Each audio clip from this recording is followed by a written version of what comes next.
Do subscribe and click the bell button. Hey guys, welcome back to my channel Cooking Studio by Saika. আমার আজকের recipe হচ্ছে লাউ শাকের ঝোল recipe. তো চলুন রেসিপিতে চলে যাই। কড়াইয়ে আমি প্রায় 2 টিস্পুন তেল দিয়ে দিয়েছি। তেলটা গরম হয়ে গিয়েছে। এখন এর মধ্যে আমি একটা বড় সাইজের পেঁয়াজ কুচি দিয়ে দিলাম। এর মধ্যে দিয়ে দিচ্ছি আমি একটা রসুন কুচি।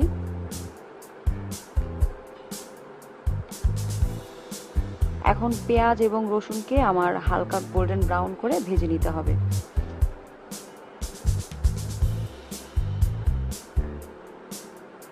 সুন্দর করে নেড়ে নেড়ে তারপর আমাকে ভেজে নিতে হবে। পেঁয়াজটা হালকা গোল্ডেন ব্রাউন হয়ে এসেছে। এখন এর মধ্যে দিয়ে দিচ্ছি আমি 1/4 টিস্পুন আদা রসুন এবং জিরা বাটা।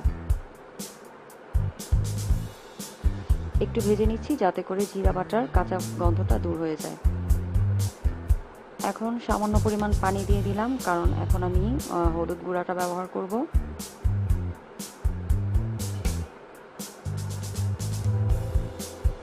এর মধ্যে দিয়ে দিচ্ছি আমি সামান্য পরিমাণ হলুদ গুঁড়া। এতে করে ঝোলের রঙটা খুব সুন্দর হয়। সব কিছু খুব ভালো করে কষানো হয়ে গিয়েছে। এখন আমি শাকগুলো দিয়ে দিচ্ছি। এই যে আমি শাকের ডাঁটি এবং শাক সব কিছুই নিয়েছি এবং ধুয়ে সুন্দর করে পানি ঝরিয়ে রেখেছি। শাকগুলো দিয়ে দিলাম।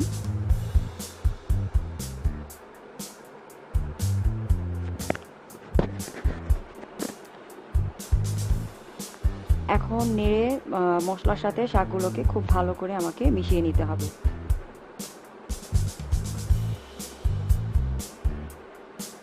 এর মধ্যে আমি একটা ছোট সাইজের আলু কিউব করে কেটে দিয়ে দিলাম।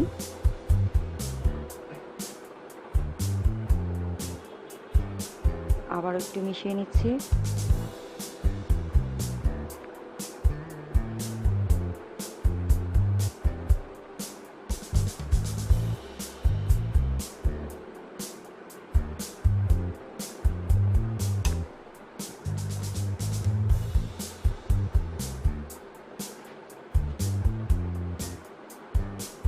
এখন এর মধ্যে আমি দিয়ে দিচ্ছি স্বাদ মতো লবণ।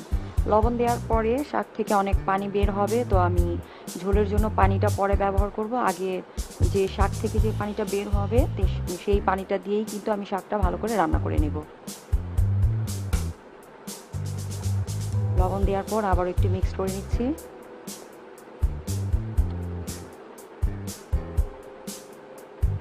এই যে দেখুন, অলরেডি কিন্তু পানি বের হতে শুরু করছে। এখন ঢাকনা দিয়ে ঢেকে আমার 4 থেকে 5 মিনিট রান্না করে নিতে হবে। ফিরে আসলাম 4-5 মিনিট পরে। এর মধ্যে কিন্তু আমি একবার ঢাকনা খুলে নেড়ে চেড়ে দিয়েছিলাম, তো পানিটা কিন্তু অনেকখানি বের হয়েছিল। আবার শাকটা রান্না হতে হতে পানি শুকিয়েও গিয়েছে। এখন এর মধ্যে আমি আমার ঝোলের জন্য আমার যতটুকু পরিমাণ পানির দরকার আমি পানি অ্যাড করে দিব।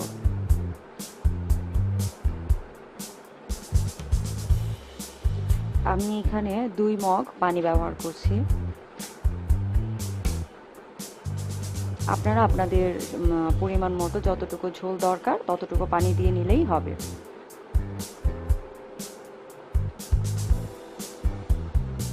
একটু ভালো করে নেড়ে চেড়ে মিক্স করে নিলাম। এখন ঢাকনা দিয়ে ঢেকে আমার আরও 7 থেকে 8 মিনিট রান্না করে নিতে হবে। ফিরে আসলাম আরও 7-8 মিনিট পরে। এই যে দেখুন, আলুটা আমি চেক করে নিচ্ছি। আলুটা কিন্তু খুব সুন্দর করে গলে গিয়েছে এবং শাকগুলো গলে গিয়েছে এবং পানিটাও কিন্তু একদম আমার যতটুকু দরকার ততটুকু পর্যন্তই হয়ে গিয়েছে।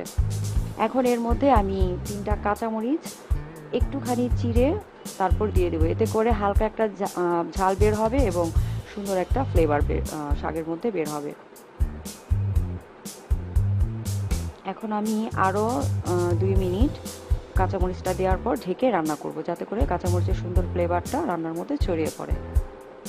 ফিরে আসলাম আরও 2 মিনিট পরে। আমার রান্নাটা অলমোস্ট কমপ্লিট হয়ে গিয়েছে। এখন সবশেষে আমি দিয়ে দিচ্ছি 1/2 টিস্পুন জিরা গুঁড়া এবং 1/2 টিস্পুন চিনি।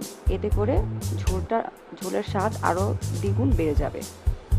আমার রান্না শেষ, আমি চুলা বন্ধ করে দিয়েছি। এখন ঢেকে আমি 1 মিনিট চুলার উপর রেখে দেব এবং সরাসরি পরিবেশনে চলে যাব।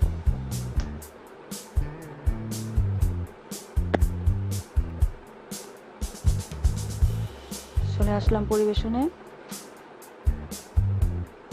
তৈরি হয়ে গিয়েছে ভীষণ মজার আমার এবং স্বাস্থ্যকর লাউ শাকের ঝোল রেসিপি। তো আসছে গরমে কিন্তু এই ধরনের ঝোল জাতীয় খাবার শরীরের জন্য খুব ভালো। তো আপনারা বাসায় অবশ্যই এরকম করে ট্রাই করে দেখবেন, এটা খেতে খুবই ভালো। তো আশা করছি আজকের ভিডিওটি আপনাদের ভালো লেগেছে। ভালো লাগলে অবশ্যই আমার চ্যানেলটিকে সাবস্ক্রাইব করবেন, লাইক, কমেন্ট, শেয়ার করবেন। আল্লাহ হাফেজ।